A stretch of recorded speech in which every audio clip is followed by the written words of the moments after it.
मंगलमूर्ती मोरया। आपण मंगलमूर्ती वर्षातनं एकदा आपल्या घरी येतात, आपण त्यांची यथासांग पूजन करतो आणि त्यानंतर बाप्पाला आपण निरोप देतो।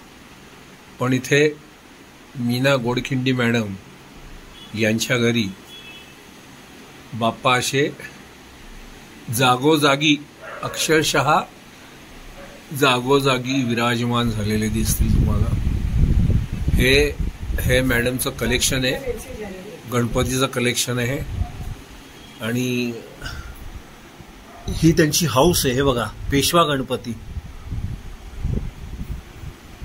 हे त्यांनी इतकं छान असं घरामध्ये डेकोरेट केलेलं आहे की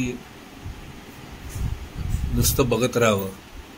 आपल्याला बघायला आनंद मिळतो, पण हे मी आत्ता त्यांना विचारलं की ह्याची साफसफाई करणं, मेंटेन ठेवणं ते एक मोठं काम असतं। तेव्हा त्यांनी त्याचं श्रेय मिस्टर गोडखिंडी यांना दिलंय। त्यांनी सांगितले की अत्यंत आवडीने वेळ काढून आणि मनस्वी हे पूर्णपणे स्वच्छता राखणे हे काम ते स्वतः करतात। आता मी बोलताना देखील तुम्हाला जाणवत असेल की हे इतके छोटे छोटे बाप्पा, त्यांची एवढी छान निगा राखणं it's not a easy thing. याच्यासाठी तेवढं तुम्हाला पॅशन लागतं, जे या कुटुंबामध्ये आहे। म्हणजे मी मगाशी म्हणालो तसं आहे की जिथं नजर जाईल तिथं बाप्पा दिसतात तुम्हाला। हे बघा, प्रत्येक भिंत आणि प्रत्येक भिंतीवरती असे हे गणपती बाप्पांचं कलेक्शन आहे।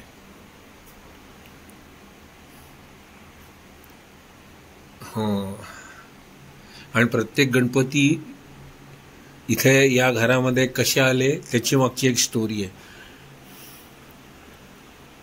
हे पॅशन असंच आणखीन वाढो आणि मॅडमचं कलेक्शन असंच जास्तीत जास्त लोकांपर्यंत पोचावं, म्हणून या उद्देशाने मी हा व्हिडिओ करून तुम्हाला दाखवत आहे। आता एक तुम्हाला फोटो दाखवतो। हा फोटो, ह्याच्यामध्ये जास्वंदीचं जे फूल आहे ना ते रक्त वापरलेलं आहे। मॅडमचं रक्त काढून आर्टिस्टनी जास्वंदीच्या फुलाचं रूप त्याला दिलं आणि कायमस्वरूपी ते फ्रेममध्ये बंदिस्त झालेलं आहे।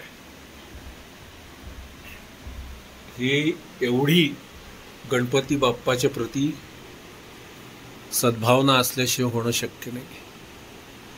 बघा ना, वेगवेगळ्या आकाराचे बाप्पा आहे तिकडे, संपूर्ण घर बाप्पामय आहे। जिथे नजर तिथे बाप्पा।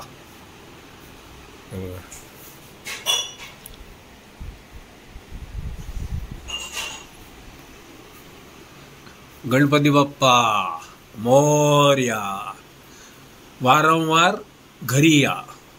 धन्यवाद।